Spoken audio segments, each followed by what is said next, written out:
London Records, where Pete and I worked, was a very unique environment. I've often compared it to going from London Records to work at other labels was like going from a crack den to a really nice tea party. You know, other labels, Independiente, someone said, you know, when are the posters going up for the record? Somebody go, aye, sometime around the release of the record.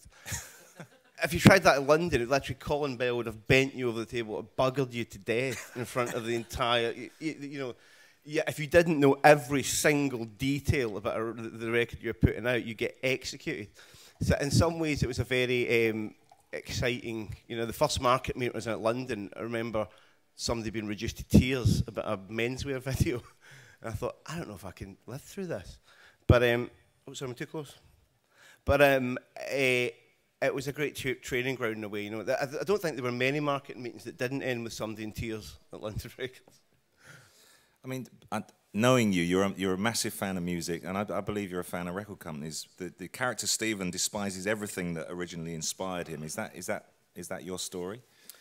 A wee bit. I mean, I think what happens when you start a record company or you're young in the music industry, if, I'm sure a lot of people hear this is true for, you're doing it for the right reason. You're doing it because you love a certain piece of music or type of music and you want to share that passion, that enthusiasm with the world. But as you get sort of sucked into the machine of major record companies, Don Simpson, who's the Hollywood producer who made Top Gun and many other enormous, terrible films, he famously wrote a memo to Warner Bros. In the 70s that said, we have no obligation to make art, we have no obligation to make cultural commentary, we have no obligation to make history, we have an obligation to make money for our shareholders. Now, he said, in order to make money, we may occasionally have to make art. We may occasionally have to make a cultural comment. We may occasionally have to make history. But these are very much byproducts of the primary business, which is making cash. So once you get into that environment, it's quite easy to quickly lose sight of yourself. And what the book deals with is kind of what happens in a culture when you make ambition the primary value over talent. You know, because a lot of the guys who run... Pete and I were talking about this. The guys we used to know at London, who are now running the most senior people at Warner Bros., they weren't the most passionate, enthusiastic, music-loving people. They were the most ambitious, you know. And that's kind of the book tries to reflect that, you know. I mean, I guess we've reached it. And I don't work in the record industry anymore, thank God. But we've reached a world now where it's, you know, it's Simon Cowell's world, and we're kind of living in it. And what he did, it was back in London, we used to get what we called the green pen demos. You get a demo from some psycho bitch up north who's 20 stone with one tooth, with a photograph of her in some pub, and there'd be a demo of her literally singing Saturday Night by Wakefield in the fucking shower. I mean, you'd hear the shower running and somebody going, and you piss yourself. You know, we'd have a couple of hours every week where we'd piss ourselves laughing at these things and then throw them in the bin. And Cowell went, hang on. I'm going to put these cunts in the telly and make a fortune. And he did.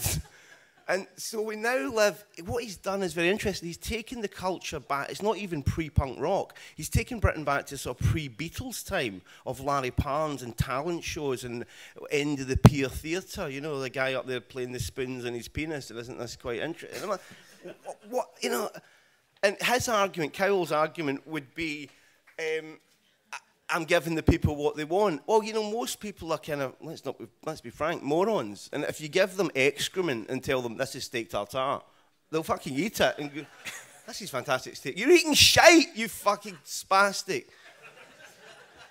Kyle would have you believe that he's giving people what you want, but if you only give people the option between a giant steaming turd and this other quite rancid turd, they're both turds. Sorry.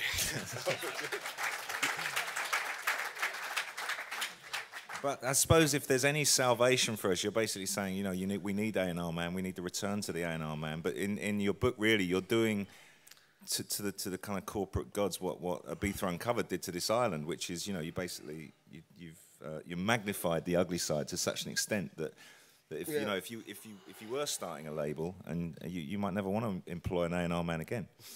Well, I think somewhere along the line, the heroes got skewed for people. And you meet a lot of young kids in the business now, and I think if your heroes, like Jonesy was talking the other day about his heroes being certain producers, your Jerry Wexlers, your Amit Ertegans, your, you know, to a degree later on, people like Alan McGee, people that started labels for all the right reasons. Now you have kids and the heroes are maybe people like Cowell or David Geffen. Now there's a huge difference between Amit Ertegun and David Geffen. Amit Ertegun is, you know, a real music guy. David Geffen's, a billion. To want to be a billionaire, you have to be fucking mental. You're not right in the head, are you? You're literally like, yeah, you know what, a few million, fuck that. I want £1 billion. You're not right in the head.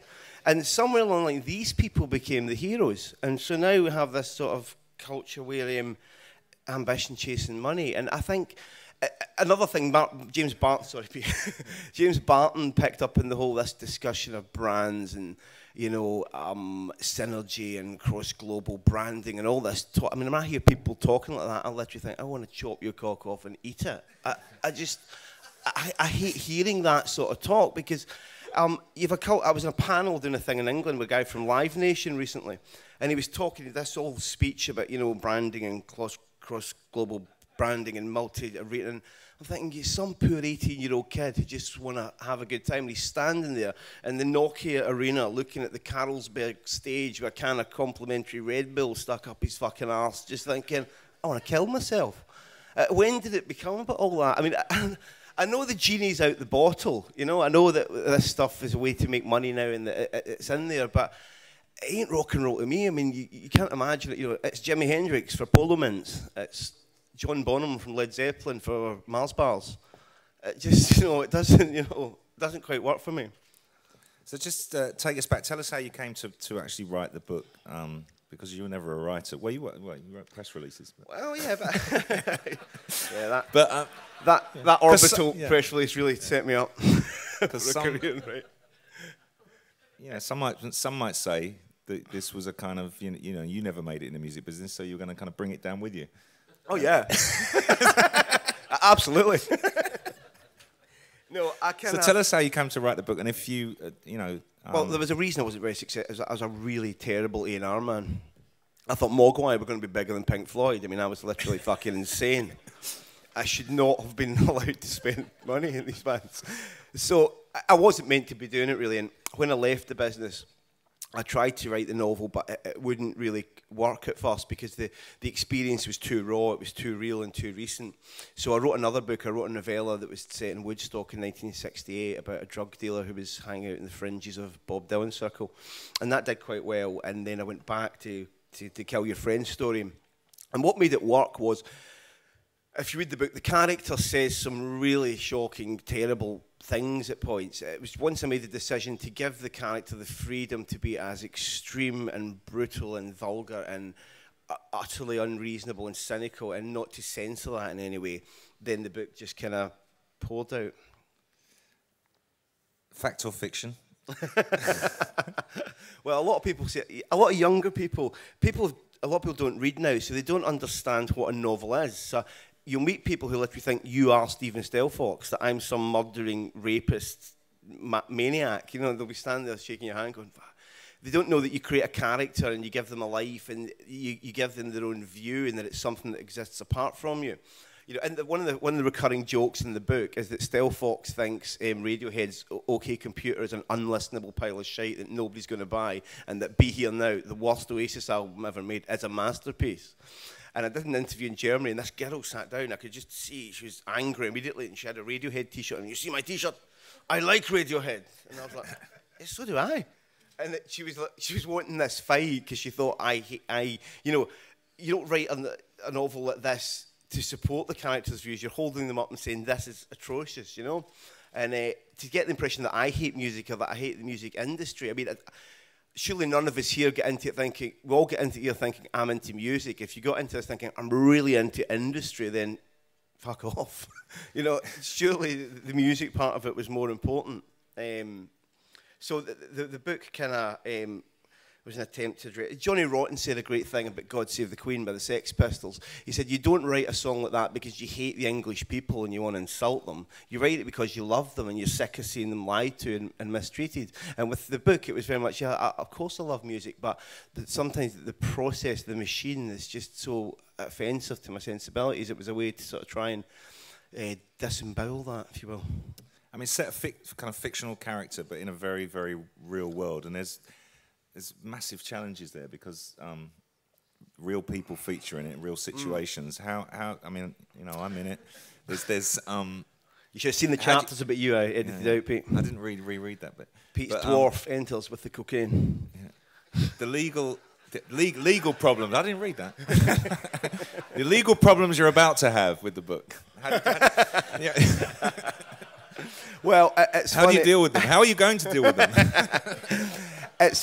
It's funny because the book, kind of the original. I started reading this book, by the way, and I said to him, he gave me, because it is a novel, and it magnifies the kind of real to such an extent. The first time I read it, I just said to him that I kind of got goosebumps. It put me back in my office in London Records in Chancellor's Wharf in the 90s. I was looking out the window, and it was so racist and so over the top. I couldn't read it for about 6 months. So he laughed casually. The question about the legal.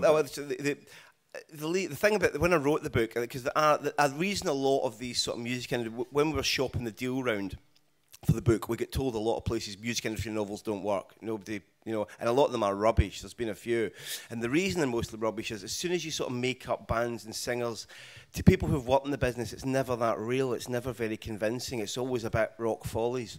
So the idea I had was I'm going to put a few made-up bands and artists in there, but I'm going to surround it with real bands and real executives and real, you know, the cultures from the time around it would all be real. So then hopefully the few fictional things would come off more convincingly, which seems to have worked. But the downside of doing that was some of the legal reads we had for the book were hysterical, with a lot of lawyers going banana. And finally, Random House, my publisher, said, look, we just got to get one lawyer to sign off on this. We'll get him to read it and give us, we'll have to do whatever he says, and then we'll be good to go.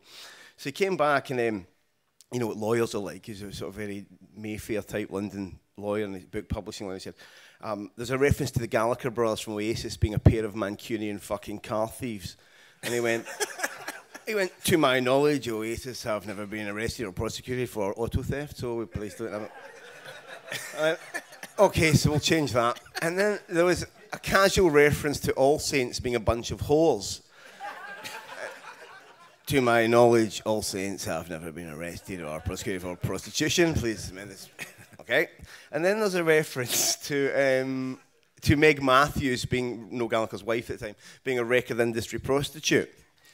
To my knowledge, Meg Matthews. So we changed those three, and I sort of looked at these and thinking, hang on, there's a thread here. And then I thought, oh wait, they're all, you know, All Saints, Meg Matthews, it's all Oasis. And then my publisher went, oh yeah, he's Noel Gallagher's lawyer.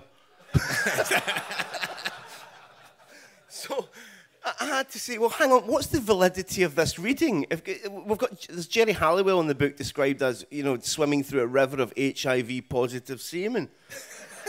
Surely if we had fucking Jerry Halliwell's lawyer read it, we might get a different thing. Actually, no, sorry, HIV-positive shark-infested semen. Give you the full quote. So we had a bit of that. It got to the point at one point where he was going, okay, I'll give you 2 holes for a slut, and that kind of thing. But funnily enough, have you had any confrontations with the loosely fictional characters? Well, actually, the thing I thought when the book came out that I'd get a lot of grief from people I used to work with in bands and stuff. And the opposite, I thought would get people, you know, angry. And the opposite, people are sort of angry that they're not in there. You forget the music industry is filled with such egomaniacal people that people are more offended they're not in the fucking book. Well, my lawyer, John, said to me, I reckon, you know, next we could sell executive product placement. 5,000 quid, you're in there. Let's rock. And he's not wrong. But maybe 2 people have come up and said, you're a cunt. But I get that a lot anyway.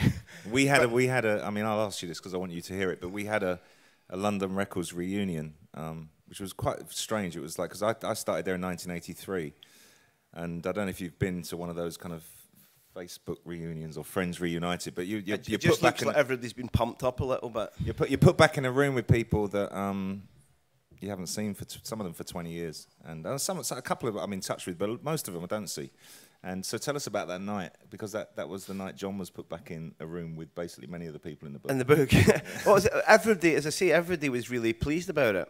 In the main, there was one radio plugger who was a bit of a template for a radio plug in the book, who came up to me and said, "You're a cunt." And but he's a plugger, remember, so he has to get people to like him. That's his primary sort of mode of being. So I turned around and went, "Why am I a cunt?" And he went, "Ah, no, you're a good bloke, actually. I don't know why." You fucking plugger. No offense to any pluggers here, but the funniest, the funniest thing I heard actually was about an A&R guy at a big company who shall remain nameless, who bought 30 copies of the book and had them in his office and was signing them and giving them to people, saying, "This is based on me." What are you doing? This guy's the Antichrist. This is me. I'm the satanic figure in the book. Me. So, I mean, go figure. The DJ Rage, the drum and bass hip hop character in the book, is allegedly Goldie. Goldie made I made with Goldie a disastrous second album. A lot of fun at the time. I remember the playback. Called Saturn's Return, where one of the tracks, London Records was a pop company that wanted to be cool. We were very good at pop, but every time we tried to be cool, we kind of didn't always quite get it right. So one of the tracks on this album was 60 minutes long. This was the single, by the way. You can imagine the marketing meeting when I had to go in and play that. There's some great stuff in the book around that time. I remember looking around the room, people were literally crying with laughter. To think, this is over, man. As 1 minute became 5 minutes, became 15 minutes. It wasn't even a beat by that point. And going, were you in the album segue? No, this is the single. All right, okay. But no problem. And Goldie could be quite a scary character. It still is to many. But he called you, didn't he? Well, yeah, first I should say that the actual drum and bass character in the book may not resemble anyone living or dead. But yes, there were similarities to Goldie, who, by his own admission, so I had a couple of marketing meetings with Goldie way back in the day. He was around Meg Matthews' house. It certainly was. Where he was quite, he was, by his own admission, doing a lot of drugs back then. He was a fairly unmanageable character. And so anyway, I didn't hear anything from him after the book came out for months and months and months. And then Pete rings me up one night and goes, "John, do you mind if I give Goldie a number?" Immediately, sort of blood freezing. And I went, and Pete went, "No, He's look." got Rottweilers. I was imagining the Rottweilers and the baseball bats being packed into sort of BMW somewhere in Hemel Hempstead at that moment. And Pete said, no, he's read the book, he really likes it, and he's a big fan. So I said, well, if you're sure, okay, give him it. So I said to Pete, give him a number, just thinking, I'll never take this call. I put the phone down, and Pete, 3 minutes later, my mobile lights up, and I know he's got a place out in Hertfordshire, some Hertfordshire area. I'm like, oh my God. So I stick the phone under the sofa cushion, like when you're reading a scary book and you put it in the freezer. And I'm like, I'm just not looking at this. And then it stopped ringing. 2 seconds later, starts ringing again. It's him and some mad mobile now. Don't answer it again. It rings again the third time. My girlfriend's got me, "You got to take this." So I picked it up and I go, "John, it's Jay." "Oh, hi." Fucking love the book. And it's great. And he was so charming and so nice, and he'd clearly been through that rehab thing of thinking, I'm a slightly different person now than I was then, and some of the things I did were unreasonable, and I should stand up and put my hand up to that. And he was great until the character based in Gold in the book doesn't have a very nice time of it, shall we say. Gold, he said to me just at the end of the call, he went, "Oh, it's great, it's great. Just one thing, mate. Did I have to end up in a fucking wheelchair?" Yeah, bye. That's probably did more to get him together. I think you're going to read a bit from the book shortly, but first, just tell us now what's happened since you've written it, because you've sold the film rights. Yeah, we did a deal for the film rights, and it's quite interesting. Initially, I thought it was good. By the way, the film industry makes the music industry look like it's filled with really together, focused people who know what they're doing. It's just pointless meeting after pointless meeting. There's talk at one point they wanted to change the ending, because in the book he does all these atrocious things, murders people, stitches people, and completely gets away with all of it, which is of course reflective of the music industry, and that the nice guys don't just finish last, they finish last and then are beaten to death with baseball bats